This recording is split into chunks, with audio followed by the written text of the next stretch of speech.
Halo, berjumpa lagi di podcast Gadis Desa dengan saya, Isti Karimah dari komunitas Rawat Baca.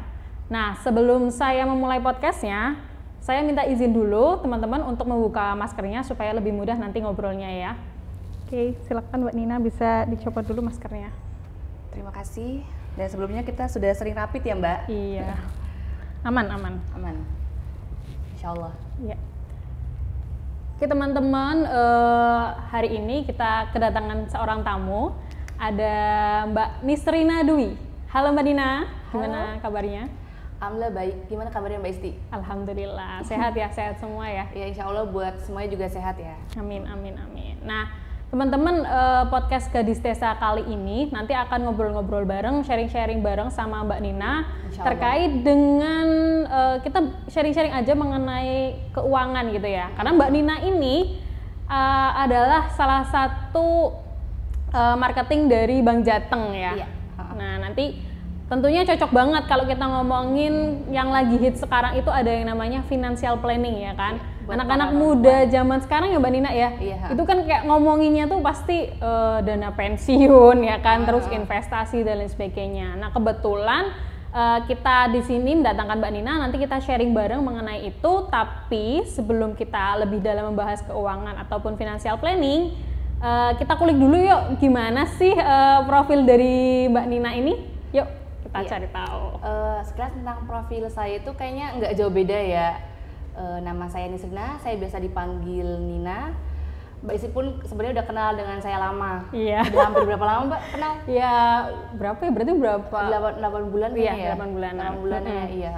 Saya biasa dipanggil, siapa Mbak Isti? Nina, atau biasanya kita panggilan namanya B. Biasa kalau kita lagi chat, biasa babe. Babe.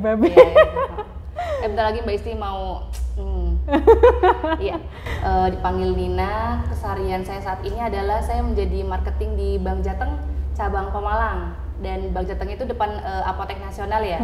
Ya itu saya sedang bekerja di situ. Jadi kalau misalnya ada keluh kesah tentang Bank Jateng atau misalnya mau deposito, calling me. Nanti juga teman-teman barangkali ke Bank Jateng boleh loh nyapa Mbak Nina gitu.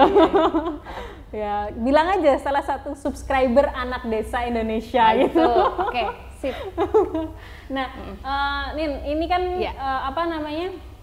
Kamu dulu juga latar belakang pendidikannya itu di Undip ya? Nah, kamu dulu ngambil apa sih? Kok sekarang di bidang perbankan nih? Apakah dulu juga memang apa namanya mata kuliahnya itu atau gimana? Mata kuliahnya termasuk saya itu di perbankan, administrasi bisnis ya. Administrasi bisnis. Cuma entah kenapa FISIP, administrasi bisnis itu masuk ke FISIP, iya kan. Dan sempat di semester awal itu saya belajar tentang ilmu politik gitu kan. Tapi cuma semester di awal, ya karena kan. masuk fakultasnya sih ya? Iya benar-benar. Cuma mungkin sekarang kayaknya udah pindah ke ekonomi ya. Dan setelah semester 2, semester 3 baru deh mulai itu tentang perbankan, kayak akuntansi, statistika, terus kayak hubungan internasional pun kita belajar gitu kan. Itu aja sih kayaknya simpel-simpel aja kuliahnya. Cuma sekarang saya lagi studi lagi S2 Magister Manajemen itu di Untak. Iya, pas 17 Agustus. ya. Iya. Ya doain aja. Ngambil magister apa itu? Ngambil manajemen. Iya. Cuma ini lagi proses tesis yang lumayan rumit karena pandemik ya. Iya. Jadi otaknya pun ikut rumit. Aduh.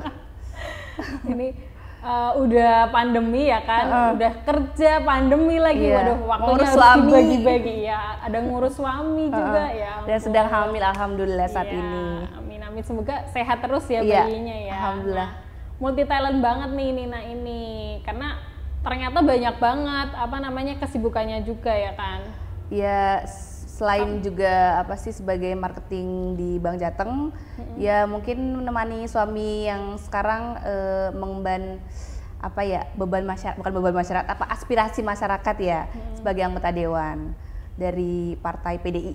Nah tuh, jadi tanggungan Nina tuh banyak, tapi ya dia tetap fokus untuk semua hal itu gitu. Karena itu harus tanggung jawab sih, balik benar. lagi kayak gitu.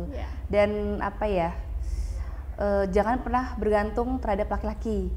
Mau sekaya apapun laki-laki, kita harus punya pegangan gitu.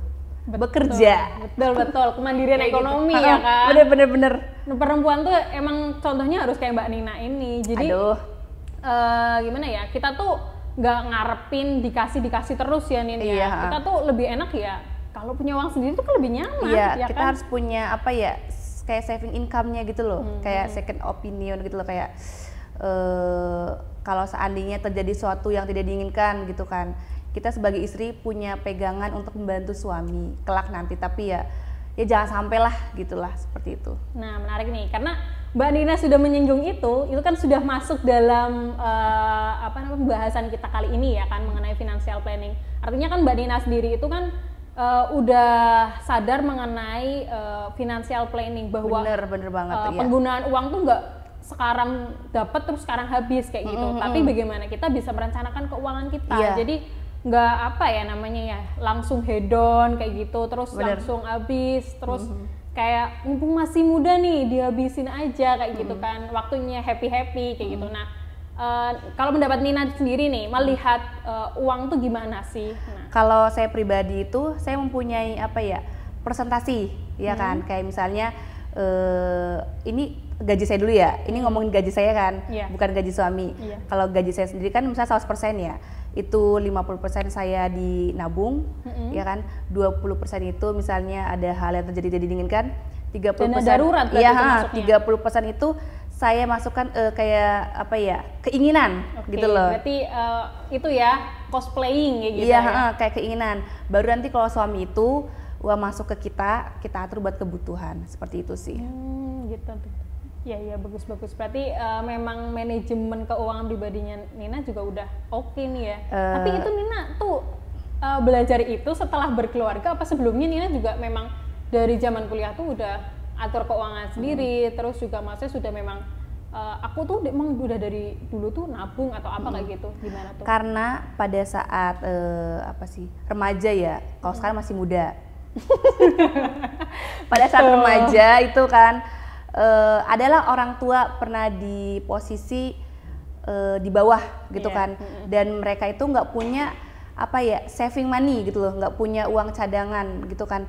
Jadi tahu gitu loh pendidikan itu sangat mahal, ya kan, tahu kelimpungan yang mereka cari uang gimana buat pendidikan. Karena dari situ saya belajar sebelum saya punya anak, tapi saya punya saving money kan, karena saya tahu nih pendidikan tuh mahalnya minta ampun kan. Entah orang beranggapan kayak kan Mas Aldi seperti ini gitu kan, cuma kan ibaratnya besok aja kita nggak tahu kita bakal jadi apa gitu loh. Betul. Satu langkah aja kita nggak ngerti nih gitu kan, bakal kita bisa langsung dijatuhkan atau dinaikkan gitulah, kayak gitu. Karena saya pernah posisi di bawah, jatuh kan ya, dan orang tua saya akhirnya memenuhi kebutuhannya dengan hutang, ya kan.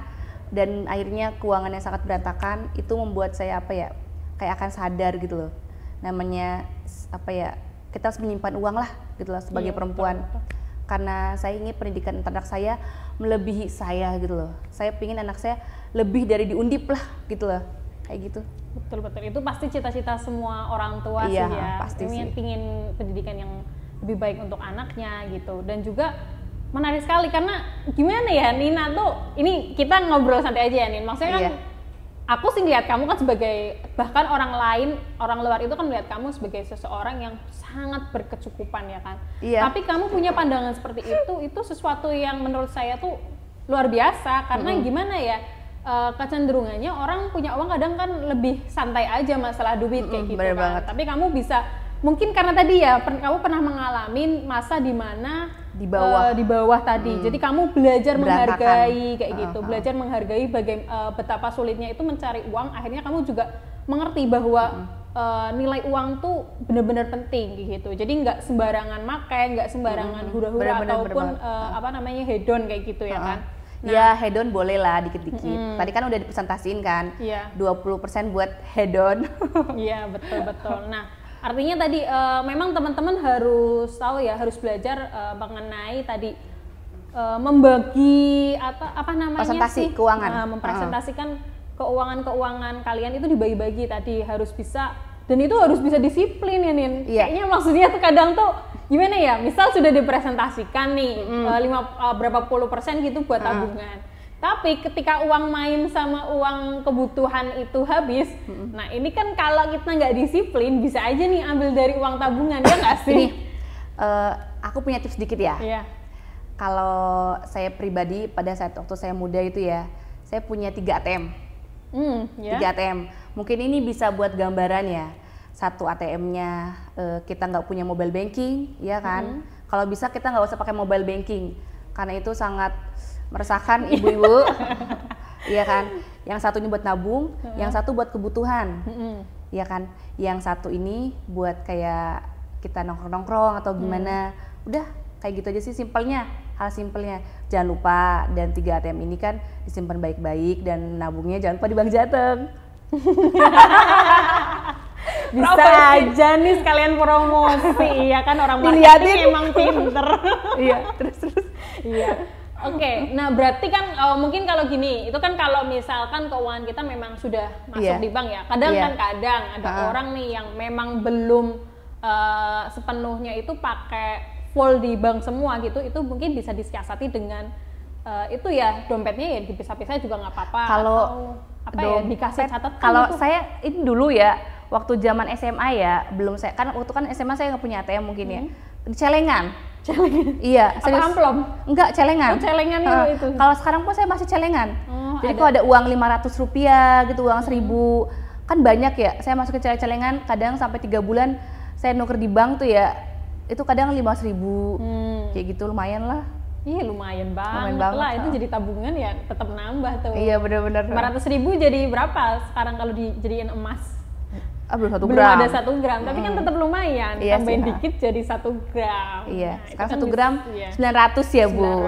900. Nanti apalagi nanti kalau kita investasikan itu naik lagi iya. ya kan. Nah, itu ya teman-teman, mungkin juga gini nih. Gimana? Nina kan tadi sebagai perempuan nih ya, kita sharing sebagai perempuan itu kadang itu ada perempuan-perempuan yang memang belum bisa ngehargain uang nih Nin. Karena apa?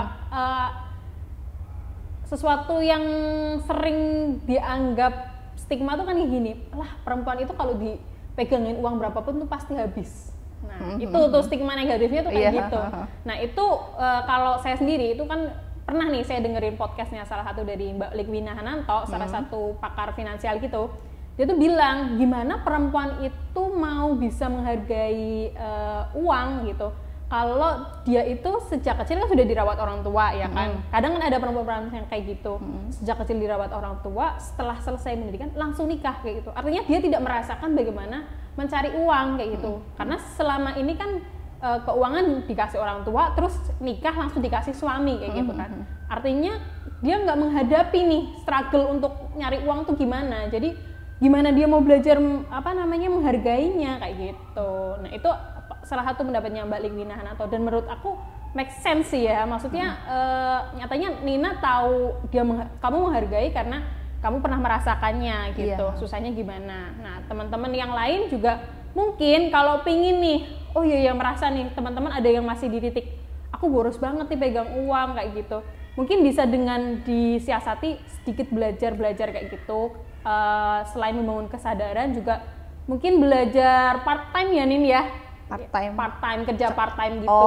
Jadi bisa gitu belajar kayak gimana sih rasanya nyari duit kayak gitu, nyari uang tuh gimana kayak gitu. Dari situ kan kalian bisa tahu nih, merasakan oh iya ya ternyata kerja tuh ada capeknya kayak gitu. Nina juga kerja kan pasti ada capeknya. Tapi gini ya, kalaupun ada orang beranggapan tentang kayak misalnya itu seorang anak perempuan itu ya langsung nikah gitu kan, dan dia langsung menghasilkan itu uangnya dari suami ya. Sebenarnya itu wajar-wajar aja ya, iya kan? Iya. Berarti kan dia kerjanya dia kan berarti dari pagi kayak misalnya nyapu-nyapu, ya kan? Masak, ituin suami, dan itu kan dapat imbalan dari suami. Itu sebenarnya kalau menurut saya pribadi ya, itu kerja loh sebenarnya. Iya, itu sebenarnya bernilai ekonomi.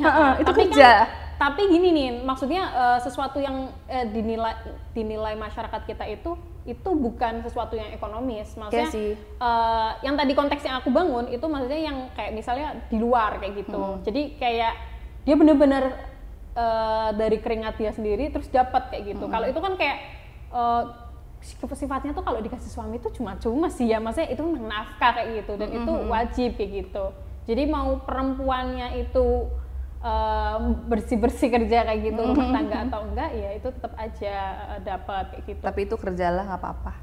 Itu memang kalau menurut saya juga loh. Kalau makanya teman-teman laki-laki itu juga harus belajar menghargai kinerja suami, kinerja istrinya ya selama di rumah, karena kerja rumah tuh nggak ada habisnya loh nih. Kalau menurut saya pribadi, tapi ini pendapat masing-masing ya. Iya nggak apa-apa. Saya lebih kesel kerja marketing dibandingin kerja nyapu, ngepel, maaf gitu loh. Itu kan pendapatnya masing-masing ya.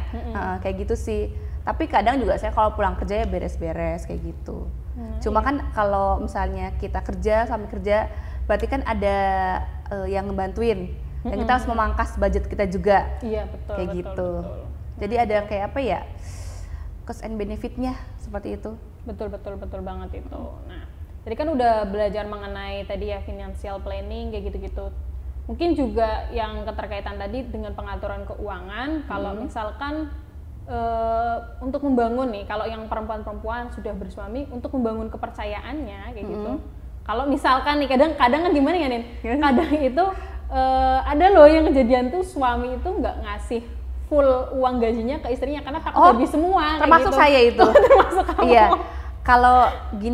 Kalau saya tipe orang yang nggak pernah memantau uang suami. Oh gitu, bebas aja. Bebas. Jadi walaupun saya kerja di Bank Jateng gitu ya, saya tahu kerja suami saya berapa gitu kan.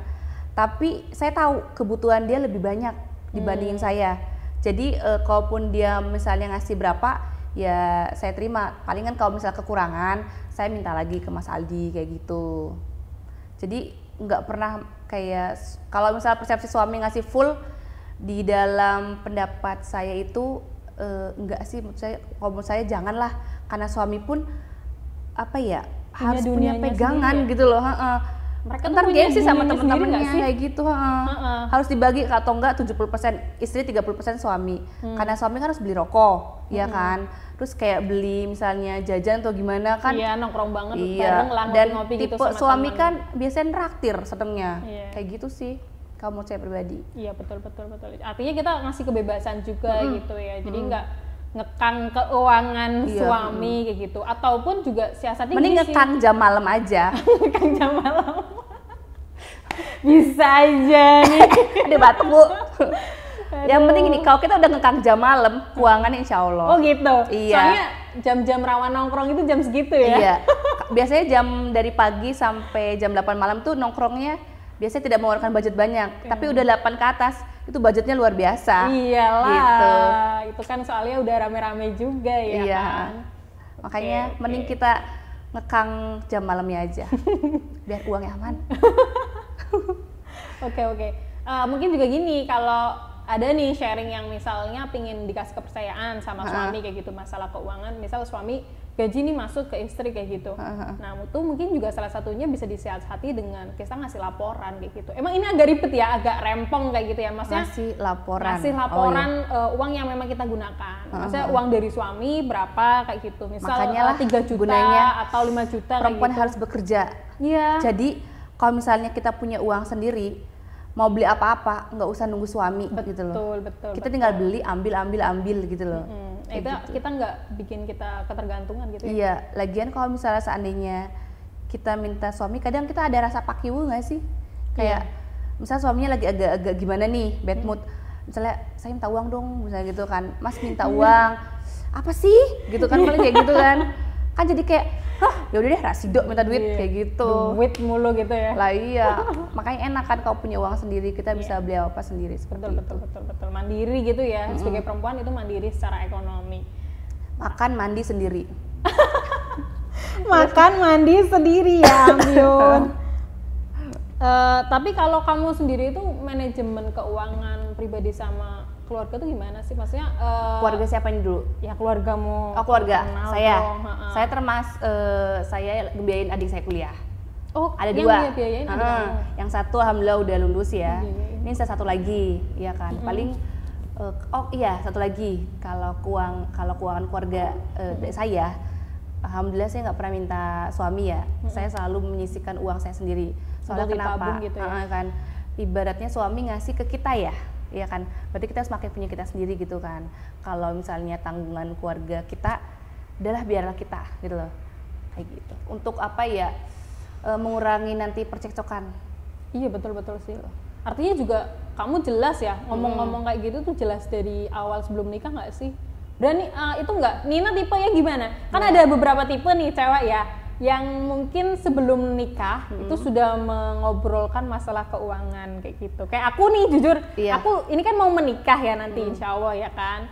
Akhir tahun mau menikah terus sebelumnya saya beranikan diri untuk ngobrolin hari itu. Jadi wajib gimana sih financial planningnya, termasuk pandangan suami aku tuh, calon suami aku tuh gimana, masalah keuangan, termasuk pembagiannya tuh harus seperti apa. Itu maksud aku sih bukannya mau nuntut harus berapa, tapi setidaknya ketika saya tahu, oh dia tuh kebutuhannya ini, jadi saya tahu, saya bisa memperkirakan, oke saya kelengkapinya berapa. Terus saya kan juga bisa memperkirakan kebutuhan saya selama ini tuh berapa, tercukupi apa enggak dan sebagainya. Walaupun ya saya tetap yakin kalau nikah itu membuka pintu rezeki ya kan, pasti. Makin berlimpah dan lain sebagainya, itu tetap kita yakini. Tapi yang namanya kita sebagai manusia juga kan perlu ikhtiar ya Nin ya. Pasti. Perlu ikhtiar kayak gitu. Nah, Nina tuh tipe yang mana sih? Atau diobrolin ya udahlah nikah aja dulu nanti. Kalau ini jujur ya, dulu beranggapan ya udahlah nikah aja. Oh ya udahlah nikah aja. Jadi nggak pernah beranggapan uang kamu seperti apa sih, uang aku seperti apa, enggak sih, kayak aku mengalir padanya. Yang terpenting dalam hidup aku adalah pendidikan buat anak. Oh gitu. Iya, itu ya tadi saya bilang kan. Tapi kamu itu ngobrolin nggak sama Mas Aldi kalau sebelumnya? pendidikan anak, aku ngobrolin sama Mas Aldi. Kayak apa ya? Cita-citaku tuh pingin punya anak sekolah apa ya di luar negeri kan. Ya ini kan, ya ini barangkali terkesampaian. Iya kan nanti biar teman-teman yang nonton itu mengaminkan. Iya. Jadi pinginnya ntar kuliahnya di luar negeri kan. Jadi harus kayak rajin nabung. Covid. Enggak. Itu kan kayak apa sih iklan ya? Kerja Covid. Aduh. Alhamdulillah. Nggak apa-apa. Saya ini termasuk mujizat dari Tuhan ya kan, yang orang nggak pernah kena Covid alhamdulillah ya. Iya. Karena harus menjaga protokol juga ya kan, minum vitamin. Tapi kadang kita juga nggak tahu ya kalau masalah Covid kan, kadang kita nggak tahu kita pernah kena Covid apa nggak sih, gitu kan ya. Karena ya masih belum tahu sih kalau itu. Tawakal aja lah, bismillah. Berarti Nina itu tadi ngebiayain kuliah adik kayak gitu. Bener. Itu adik kandung atau keponakan kayak gitu? Adik kandung. Luar biasa loh, ini Nina bisa ngebiayain. Karena kebetulan di keluarga yang ada rezeki lebih, saya gitu. Iya betul. Nah ini nih salah satunya hal yang unik dari Nina. Nah aku juga ngepoin nih IG-nya Nina.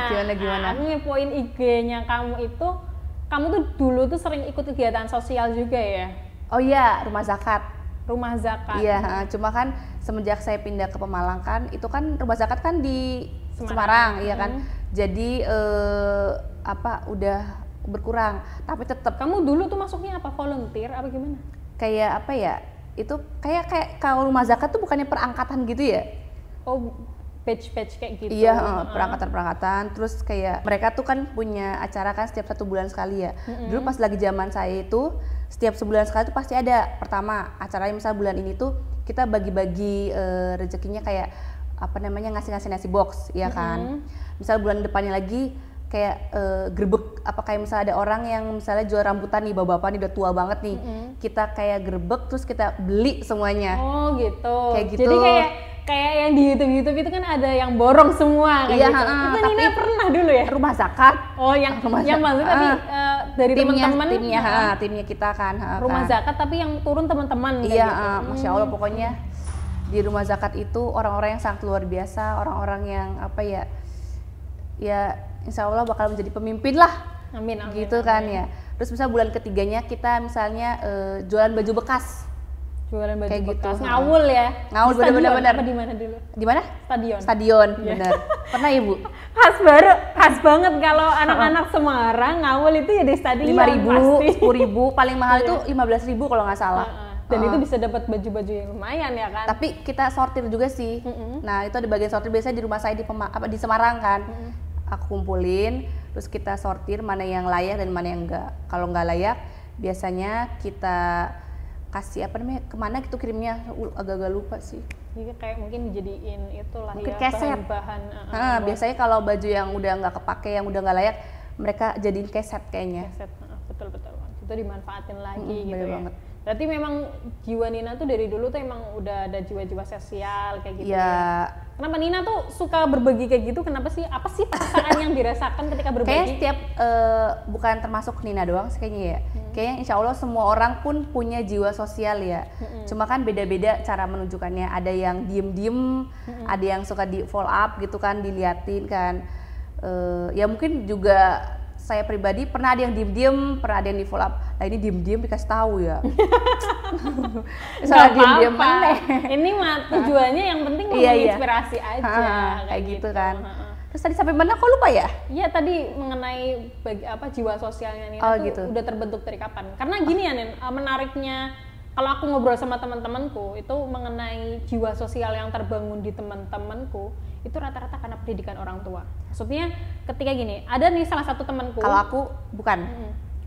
Jadi gini, kalau aku cerita dulu mengenai temanku. Temanku itu ada yang teman organisasi, dia tuh punya jiwa sosial itu karena di pendidikan dari orang tuanya. Jadi dia itu sejak dulu ketika orang tuanya mau ngasih sodako kayak gitu-gitu ke anak-anak panti dan lain sebagainya, itu bukan orang tuanya langsung yang ngasih, tapi orang tuanya didik dengan ini tak kasih buat mereka, tapi kamu yang nyerahin ya, kayak gitu. Jadi anak itu merasakan pengalaman memberikan kepada teman-temannya yang kekurangan itu dengan pasti punya pengalaman ibunya. Rasa bahagia dong kayak gitu-gitu kan. Nah dari situ aku belajar, oh iya ya ternyata tuh pendidikan sejak kecil dengan sesimpel itu, cuman anak loh yang suruh nyerahin kayak gitu. Ibarat kata tuh di situ juga terdapat nilai bahwa orang tua itu kayak menyerahkan egonya gitu loh. Kan harusnya kalau yang orang tua yang pengen show up kan dia ngasih gitu kan, dia yang foto, orang tua yang gituin kayak gitu.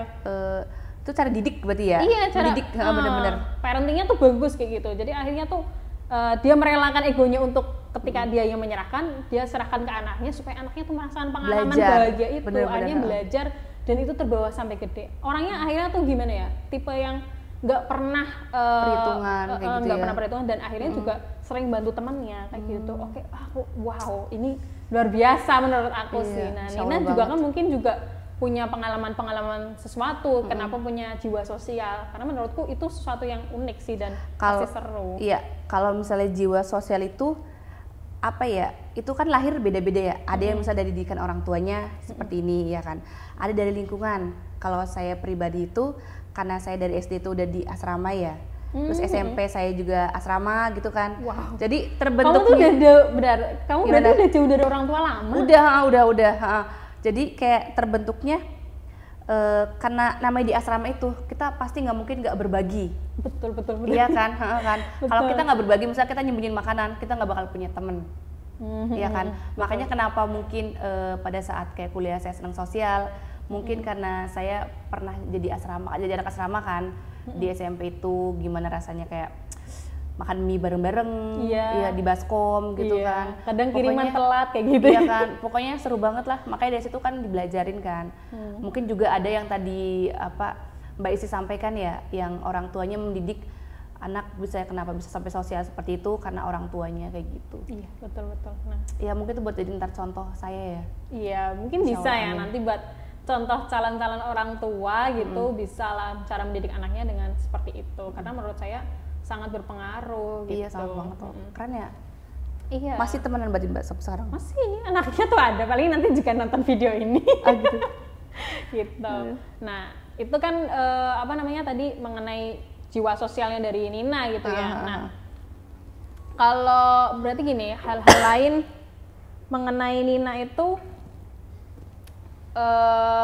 tadi kan kita udah juga berkaitan dengan keuangan gitu kan. Keuangan kita nyambung ke hal-hal sosial karena apa? Kalau tujuannya segini ya, Nin, kalau misalnya kita punya, artinya ketika kita mengumpulkan uang bukan berarti kita tuh nggak itu ya, maksudnya habis dari itu juga.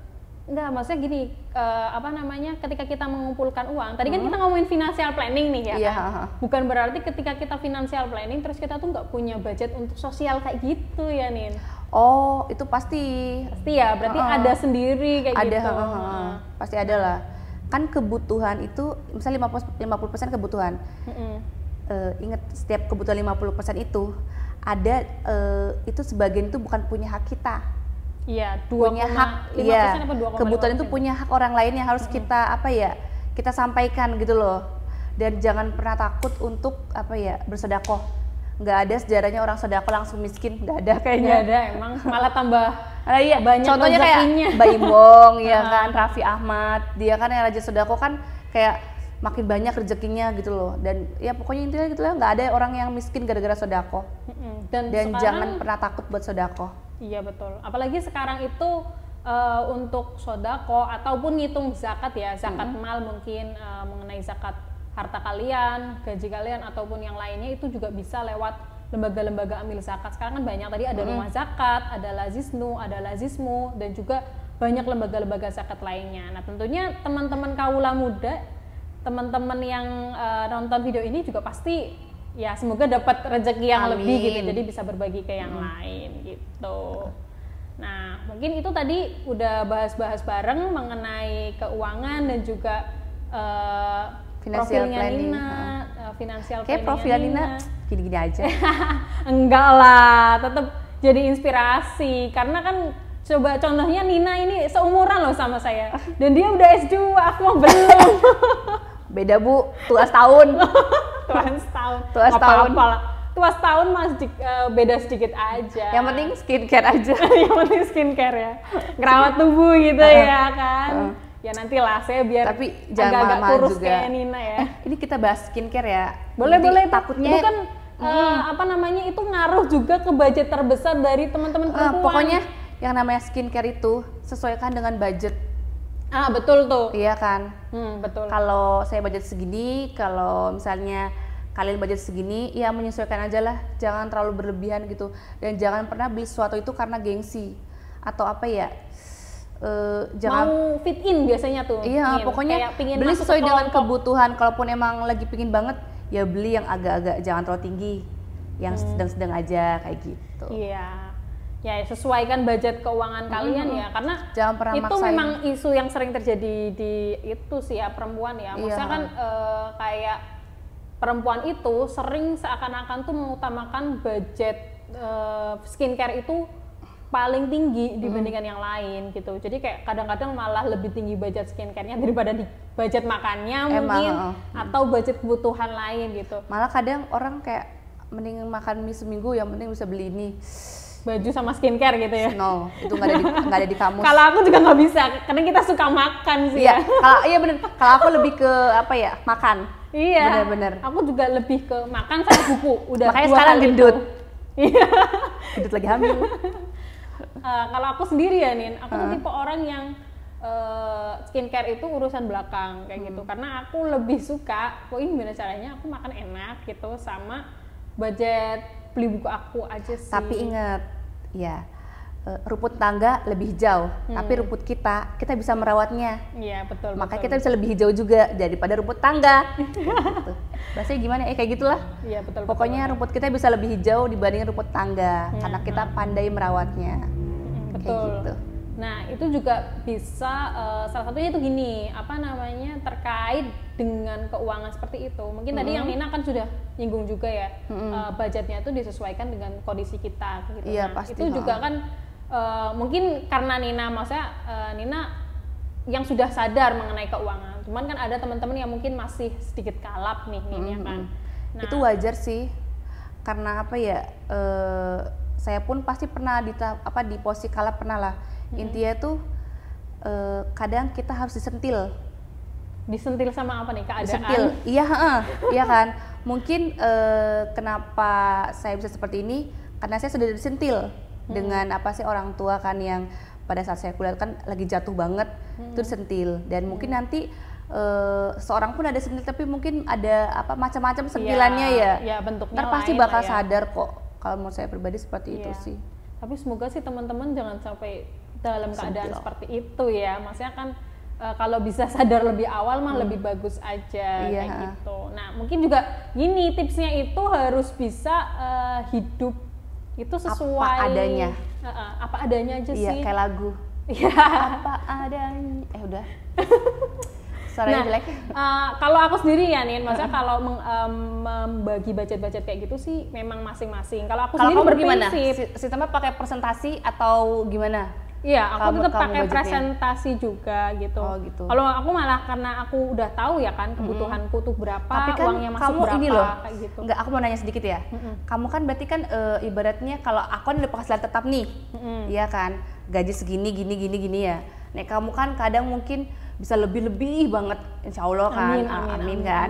Kan kadang pun misalnya budgetnya lagi agak turun, iya turun kan. Itu berarti kan agak rumit ya? Iya. Berarti kan kayak naik gitu kan? Itu gimana cara mensiasatinya? Iya, kalau biar freelancer stabil ya gitu berarti ya kalau orang-orang freelance kayak aku sih gantian nanya. Terus nggak apa-apa, kita kan sharing kayak gitu. Iya. Kalau orang-orang freelancer kayak aku sendiri itu, kadang tuh aku udah bagi. Ya tadi karena udah bagi. Kok dilelah ya. Kebetulan freelance aku tuh juga tetap per bulan nih. Jadi aku memang udah lobby nih sama orangnya. Tetap ya? Dia ngasih akunya tuh segini. Tiap project tuh dalam beberapa bulan tuh segini kayak gitu. Jadi aku ngatur itunya aja sih. Paling juga memang kalau agak turunnya mungkin dalam kondisi project itu diambil, maksudnya udah berhenti kayak gitu. Dalam satu project itu udah berhenti berarti ya agak berkurang. Tapi pasti nih di Lela ada project lain yang itu datang kayak gitu. Kebetulan ada project lain yang datang. Tapi aku ngatur keuangannya segini. Dalam artian tuh misalkan ya bulan ini aku ada pemasukan sekitar 3 juta gitu. Ya nggak aku habisin semuanya 3 juta karena aku juga udah punya range pengeluaranku sebulan tuh misal 1,5 juta. Ya udah uang itu aja yang aku pakai. Itu udah termasuk kayak makan, perjalanan gitu ya. Kayak gitu misalkan. Itu sih kalau jadi kayak aku pun kan gini sih, aku kan kadang juga sering jadi public speaker kayak gitu kan. Terus kadang juga jadi host di luar kayak gitu. Nah, uang-uang kayak gitu emang aku udah plotin untuk uang-uang tambahan kayak gitu tuh plotin masuk ke tabungan. Jadi ya otomatis masuk ke situ. Kecuali kalau uang-uang yang tadi uang-uang kerjaanku yang freelance kayak gitu memang ada yang memang khusus nih yang udah bulanan tuh aku khususkan untuk kebutuhan hidupku gitu jadinya. Dan aku selalu mentarget ya jangan terlalu tinggi kayak gitu. Iya sih. Aku sih orangnya tuh kalau kamu tadi bahas skincare ya, aku tuh agak pelit nih kalau beli skincare jujur. Aku tipe perempuan yang agak pelit beli skincare, tapi aku tukang beli pelatihan. Tukang beli pelatihan dan juga tukang beli buku. Jadi uangku tuh budgetku banyak habis ke situ. Tapi emang masing-masing ya. Misalnya kayak kalau aku kan tipe orang yang skincare juga agak wajib ya. Iya. Tapi aku lebih ke kayak urusan kayak baju tuh aku nggak terlalu pentingin sih. Iya sama aku juga. Aku tuh punya tipe gaya namanya tuh aku tuh jalanin gaya hidup yang namanya gaya hidup minimalis nih. Jadi aku nggak pernah malu aku punya baju sedikit karena aku sudah menetapkan prinsip hidupku untuk seperti itu. Gampang lah kan ada gampang mix-matchnya gitu. Iya betul, juga termasuk aku juga nggak suka punya banyak barang, jadi ya udah itu aja. Karena aku tuh orangnya penuhan kan cukup kamar ya. Cukup nomaden juga kan. Karena ya aku kan aktivis juga sedikit aktivis juga. Jadi sering pindah dari kota ke kota kadang kayak gitu. Jadi karena sering pindah-pindah itu kalau aku punya banyak barang malah justru repot. Iya sih benar-benar. Nah, aku memang merasa nyaman pakai gaya hidup minimalis, jadi ya udah santai aja. Iya. Karena aku udah pede aja nih. Ntar sistem nanti ntar konsep nikah juga minimalis gitu. Kalau konsep nikah ya nggak apa-apa lah, gaya-gaya arsitektur minimalis gitu aja. Nikahnya di Pemalang apa di mana nih? Pemalang aja lah, orang Pemalang juga. Iya, barangkali pengen di Pesta Kebun Semarang. Wow, itu juga tuh. Enggak sih, itu kayak murah deh Pesta Kebun. Iya. Nanti kebanyakan iklan nih di Semarang. Ntar di-cut aja. Terus Oke, nah itu sih mungkin tadi kita udah sharing-sharing keuangan sih. Ya. Dan udah banyak juga yang kita obrolin. Semoga sih teman-teman perempuan yang lain ataupun teman-teman pemuda-pemuda gitu ataupun pemudi-pemudi gitu, ini obrolan kita bisa bermanfaat ya, karena bahas masalah keuangan yang pasti dibutuhkan oleh semua orang gitu. Karena uang itu kan sesuatu yang keseharian kita ya, sesuatu yang dibutuhkan kita sehari-harinya gitu ya. Sih, uang tuh kayak setan. Uang tuh kayak setan, kenapa? Gitu. Tiba-tiba hilang aja gitu. Nah itu kalau kita nggak sadar gitu. Kalau kita sadar tadi mau membagi-bagi budgetnya, insya Allah sih enggak lah ya kan. Tadi 50% aja Nina masuknya ke tabungan, luar biasa. Karena ada infus dari suami. Nah itu bagus gitu. Jadi kan tetap bisa jadi punya dana darurat kayak gitu. Iyalah, barangkali kan ya intinya nggak selamanya kita di atas. Betul, harus siap dengan keadaan apapun gitu ya Nina. Bener, apalagi kan suami basicnya di dunia politik ya. Jadi kan itu ibaratnya anggota dewan tuh sebenarnya kerjanya serabutan kalau menurut saya sebenarnya dia. Kenapa serabutan? Karena itu cuma 4 tahun bertahannya. Setelah itu mereka harus berjuang dari nol lagi kan. Kayak kalau misalnya pegawai kan udah tetap. Ada masa pensiun umur 55 tahun kan. Tapi kalau anggota dewan kan enggak. Dia 4 tahun, setelah dia dari nol lagi. Insya Allah kalau masih bisa dipercaya oleh masyarakat, jadi lagi gitu. Makanya kan membangunnya itu adalah tetap komunikasi baik. Jangan lupa sama orang yang pernah bantu kita di bawah kayak gitu. Kayaknya itu pernah kata-kata Mbak Isti penyampaian ke saya. Ya itu obrolan kecil aja sih gitu. Nah, itu makanya saya terapin gitu kan. Saya selalu kan ada obrolan saya sama Mbak Isti yang ini bermanfaat dan sampai sekarang saya inget terus kata-kata itu contohnya. Saya jadi merasa terharu. Ya kan kita belajar sama siapa aja. Kita ambil pendapat dari orang. Kalau orang itu bagus, kita ambil pendapatnya, kita simpen baik-baik gitu. Ibarat tuh ilmu mahal, kita colong gitu. Betul. Nah, mungkin ini udah panjang kita obrolannya. Mungkin ada sesuatu juga terakhir yang ingin Nina sampaikan terkait tadi obrolan kita mengenai keuangan, financial planning ataupun juga sosialnya. Kalau masalah keuangan pendapat saya atau buat perempuan-perempuan sana ya. Sesuailah budget untuk bergaya. Iya. Hidup itu sesuai hidup cuma itunya sekali, ya kan. Kita harus bahagia, makan. Karena saya hobinya makan, kan. Iya. Terus harus punya saving ya, saving money kan. Betul. Karena inget, kalau saya pribadi ya, saya selalu menetapkan pendidikan. Pendidikan itu nomor 1. Dan pendidikan tuh kita nggak tahu kalau anak kita misalnya adalah lagi bejo dapat beasiswa, alhamdulillah kan. Tapi kalau enggak, orang tua mana sih yang nggak mau sampai utang ketar-ketir buat anaknya ya, buat masuk universitas yang paling bagus itu sih.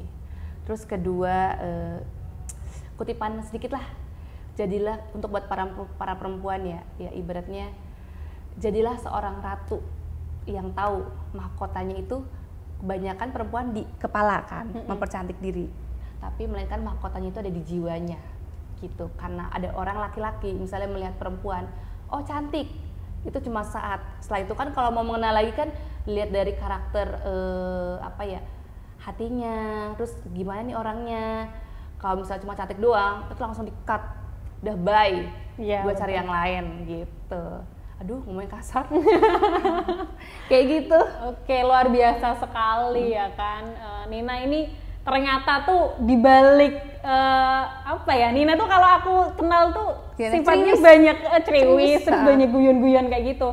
Ternyata tuh dalam dirinya tuh banyak sesuatu yang bijak gitu ya kan. Yang ternyata kalau kita gali tuh ya ampun, jiwa sosialnya aja tinggi gitu. Semoga sih bisa bermanfaat untuk teman-teman semua. Insyaallah. Dan semoga jaga kesehatan aja ya semuanya. Semoga kita dalam kondisi sehat selalu. Amin. Tetap patuhi protokol kesehatan, iya kan. Terima kasih Mbak Nina ya. Sama-sama, sudah mau Mbak meluangkan Isti. waktu gitu, mau sharing-sharing gini. Terima kasih juga sudah menjadi teman yang baik. Iya. Semoga kita teman sampai tua. Amin. Piljana lah. Amin. Iya, kayak gitu. Oke, terima kasih teman-teman sudah mendengarkan podcast Gadis Desa sampai akhir ini. Semoga bermanfaat untuk teman-teman semua. Wassalamualaikum warahmatullahi wabarakatuh.